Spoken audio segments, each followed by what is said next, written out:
Hey everyone, welcome back to my YouTube channel. Thanks for joining me again for Workshop Quick Takes. We are working on the 2000 Jeep Cherokee XJ again, and we have a problem over here that maybe you have also. Yes, it's in the power window switch and mirror controls. Have you ever had it happen to you where you go for one of these devices and nothing happens, and so you press harder? And finally, after entering the secret combination, you are then allowed to access the level where the mirror finally starts working or the window finally starts going up and down again. Well, then you probably have some broken solder connections in that device. Could be a dirty switch also, but quite often the solder connections behind the electrical connectors on these things tend to get loose over time. And the reason they do that is that switches on vehicles from about the mid-2000s and earlier tend to be direct control, meaning all of the electric current that operates, say, that window motor over there has to pass through contacts in the switch cluster here as well as the window control switch on that door over there. So that leaves you with four choices. Do you go to the dealer and order a new cluster? If you still can, yes. It's going to be expensive though, a couple $100 probably, if not more. Now there are aftermarket parts available, so that's your next option for a new one, but are the window switch contacts in that aftermarket part actually capable of handling the currents that flow? If not, you're going to have some problems in the long run. Third option, get another one from the junkyard, but it's going to have the same issues as this. Fourth option, repair the one you've got, or hybrid option, buy one of those junkyard pulls and take the one you've got and combine parts and make repairs until you have the best switch cluster you can get. That's the option we're going with today. I'm going to show you how that works. In order to get inside this particular door, there are 4 locations where we must find screws. One of them is up here. There are 3 more along the door handle here, and then there is one right here behind this plate. Sometimes on doors, when you remove this screw behind the plate pops out, but not on this one. It's actually permanently mounted into the rest of the door assembly. Make sure you keep track of which part these came from.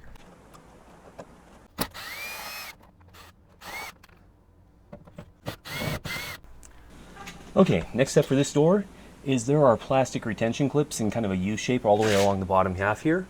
So I need to pop this out carefully. Quick interjection, before continuing down this path, make sure you have a few of these. These are plastic trim panel removal tools. You can get them at Harbor Freight or most auto parts stores. When you price plastic with plastic, they both give about the same amount and you're less likely to break plastic things. These are well worth the investment and they're not expensive.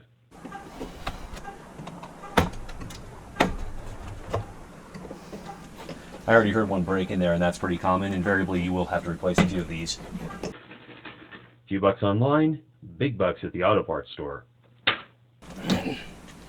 Alright, the next step for this door, which I need to do very carefully, is lift it out of a plastic channel that's popped into up here.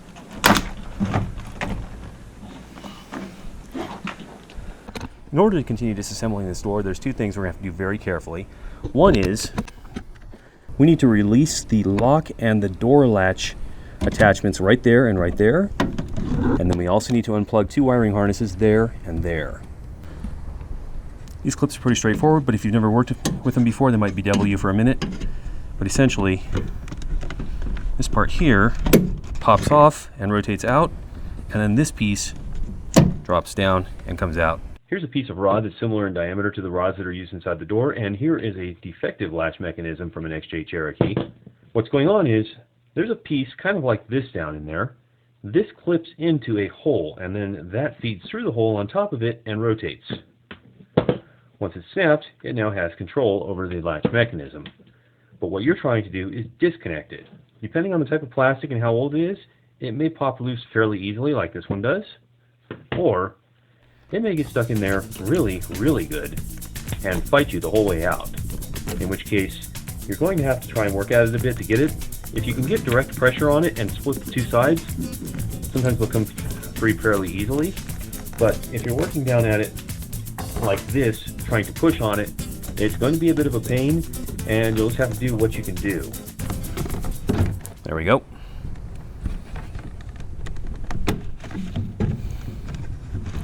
The door is now completely loose except for the wiring harnesses. These have a little press tab right there, and then just need to be worked out gently afterwards.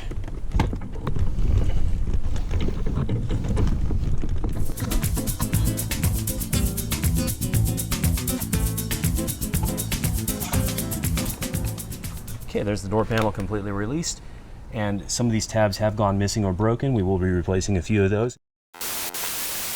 The power window switch cluster obviously lives in the door card here, and it is a separate piece behind this trim blank. So to get to that, you have to flip it over and remove 1, 2, 3 screws. Once you've done that, you'll be able to remove this whole cluster with the switches, just like this.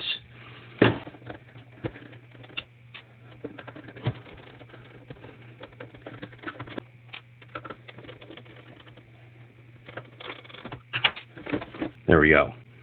This one I've had out before and was squeaking at, so I've got some tape on it, but we'll take that off and get a closer look at it here in a second.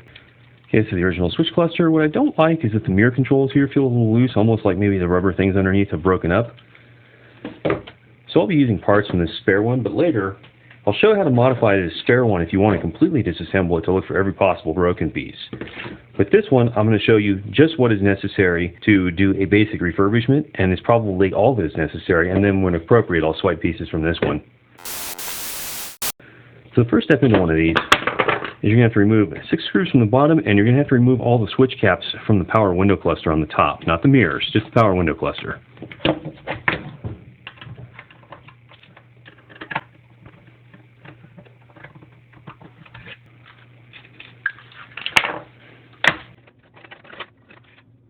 You're going to have to remove those 6 switch caps.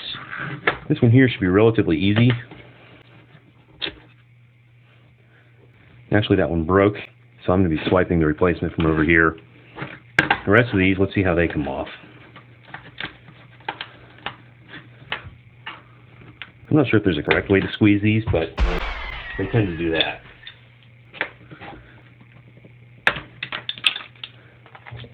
Take note, of course, this one that says auto is going to be going back into the driver's window switch position, and it needs to be facing upright if you want to read the text upright. If this looks like it's unreasonable force, it feels like unreasonable force. You kind of just got to work at it until you get a good angle and convince the cap to release off the switch. So once you fold these 6 caps and these 6 screws, the next stage is going to be working this loose. Now in this case, I've already accidentally broken some of these pieces. This particular one is very old and fragile. What happens is you're going to be wanting to work up the base piece and try and just slip it out while simultaneously prizing this loose sideways, but not applying too much force. You just want to loosen these little clips on the side.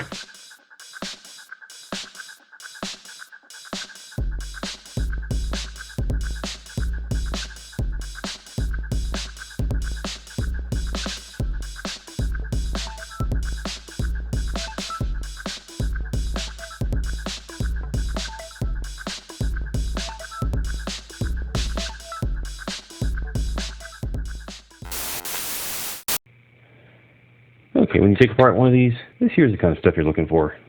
That connection there, it's cracked about halfway all the way around and then up the side. That's a problem. This one over here, same thing. A couple of these others, looking a little sketchy. That one there might be popping loose. Basically what happens is over time, there's some flexing on these connections and they break. So the safest thing you can do is simply reflow all of them. That's going to mean all of those right there and all of those right there. There are similar connections underneath all the switches. I'm going to propose that you not take this out and deal with those. Simply hope that they're good under there. If you want to, you can. I'll show you that in the second part of this. But for now, I'm going to just assume that I need to reflow all these connections, and then I'm going to piece this back together using the best parts from both of the units I have, and hopefully get one really nice working unit. Alright, this next step's going to require you to evaluate your own familiarity with soldering, but I recommend a good iron. Even, well temperature controlled irons, basic ones, are not that pricey these days. And what I want to do is get that nice and hot right at the base of the fillet there and reflow that. And typically I'm going to add just a little bit of fresh solder because it has flux in it, and get that going. Let's try a slightly angled view this time, see if that makes it a little easier to see what's going on. Some of these again are a little bit overbuilt. It's going to be hard to reflow them without just turning them into a big massive mush. So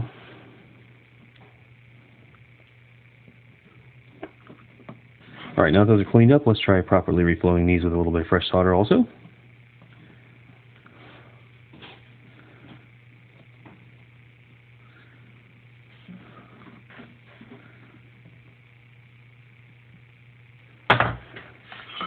Some of those still look a little bit lumpy, but Now that they got fresh solder on them, I should be able to clean them off pretty easily and then do any final touch-up.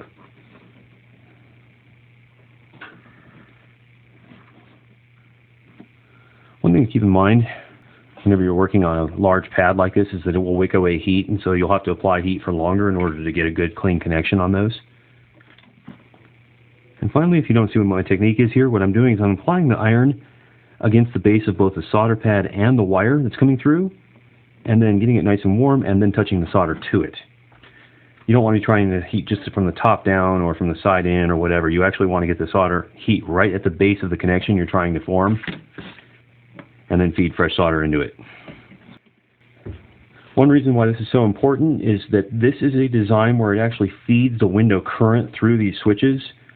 On newer vehicles, sometimes the switches are nothing more than dumb little signal terminals that tell an ECU somewhere else to operate the window motor.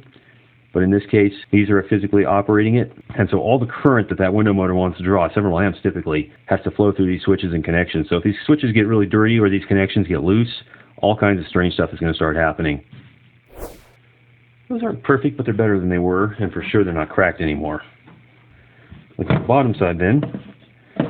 That far pin there was shifting around a little bit, but it looks like it still came back out straight. Everything else is still more or less lined up, so I think we should be able to get the connector back on without any issues. Alright, my last step for today is I'm going to use this electrical and electronics cleaner. This is designed to be a solvent for removing dirt and grease from electronics while leaving no residue and hopefully not harming the electronics or plastics. For sure I want to do it where I've reflowed because I've left kind of some ugly flux residue there. In this case, I can also see, if I look closely, I've left a little bead of solder just sitting on top of the pad. I don't want something like that floating around in there. So I'm going to knock it loose and make sure it goes away.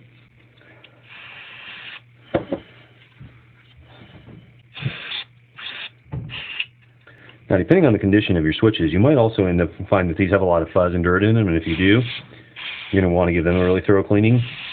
These aren't bad at all, so I'm just going to give them a light spritz. And that is as much as I recommend you do, because if you want to actually get these boards off and look at the bottom side, this one here has nothing interesting underneath it. This one here does have connections to the switches, but by the time you desolder these two connections up here, and these 12 connections down here, I mean really thoroughly desolder them, and lift this off, that's going to take at least an hour, hour and a half to do right, and there's still a chance that you didn't completely get all the solder from the underside of the ring, and you'll rip one of those off. If you're really curious to see what's going to go on with that, we'll go ahead and do the whole kit and caboodle on the other one, and show you what that looks like. But for an ordinary repair, this is where you stop, put it back together. Now in my case, I'm going to mix and match parts from the other one so that I get the best of both worlds and hopefully have the nicest possible working unit.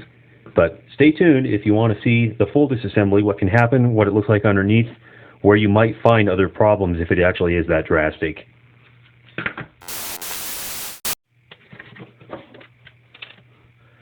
Okay, at this point you have to decide how far down the rabbit hole you want to go, but since I sprayed a lot of cleaner in this, I do want to try and just very lightly re-grease all these switches because there's a little spring-loaded ball in there. It does depend upon a little bit of grease in order to operate correctly, and I'm going to put in dielectric grease so that if any of it gets down into the contacts, hopefully it won't cause any issues.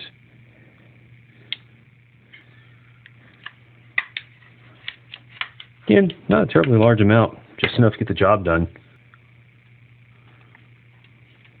Last place where you're going to need a little fresh grease is right here on this slider. This slider that controls which power mirror you're controlling because it goes along these pads right here. One place you do not want grease is on these here, because this here is just one of those little rubber button pads and that's all it needs to be. So last of all, I'm putting this together using the best parts from both sets. This rubber pad out of the other one appears to be in better condition, so I'm going to go with that. And it doesn't appear to matter which way it goes. The buttons are all in the same orientation and the little tabs are on the same sides there. And then this is going to have to go down on top of this like that and hopefully just snap into place. Cool. And so if you had taken yours apart without breaking it, which is not what I was able to do with my old one because the plastic was too brittle, but I've now combined parts from two pieces, it's going to come back together looking just like that. And one more time, just look closely at the pins in there. Make sure you don't need to tweak or adjust any of those. That also feels a whole lot better than it did before.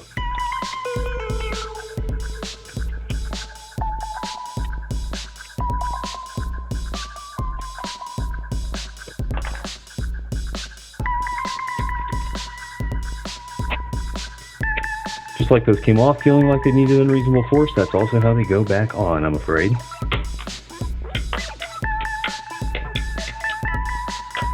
Press down firmly and evenly until it snaps. Well, there it is. The only thing left to do is go outside and test it as is before reinstalling it in the door card and putting all that stuff back together. So that's what I'm going to do next, but I have high hopes that my power mirrors are now working, since that was the first thing going out. However, if you've done that and you still don't have full operation, you might want to check the wiring harness in your door, because the driver's side door on these vehicles does tend to go out.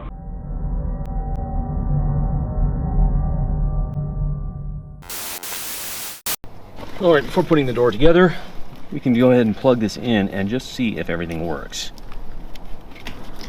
What about this lower one? Okay, that one snaps in right. Alright, what's the deal up here? Oh, there we go. Just a clip. Okay, that's encouraging. Didn't damage the door lock switch. So now, with the ignition turned on, I see I have all my lights working.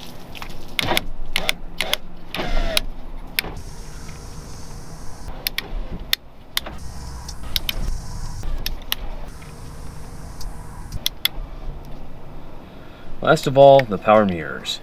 I see left mirror moving, and I see right mirror moving, and those had gone out. So, our switch cluster is fully repaired. I just need to get this back into the door card and get the door card installed on here, and we're done for the day.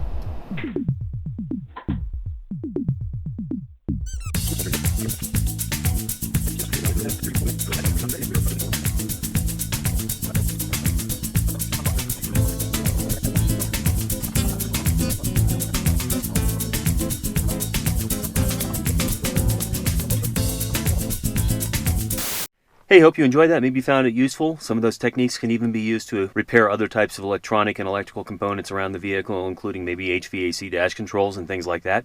If you want to see what happens when we fully take apart this panel to try and repair everything on it, I'll show you that. It's not going to go as well as you might hope, but we'll put that in a separate episode since it's not relevant to people who just want to get this working again. So I'll see you again next time.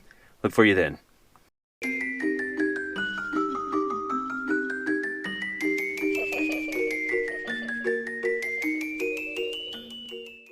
Has anyone seen my phone?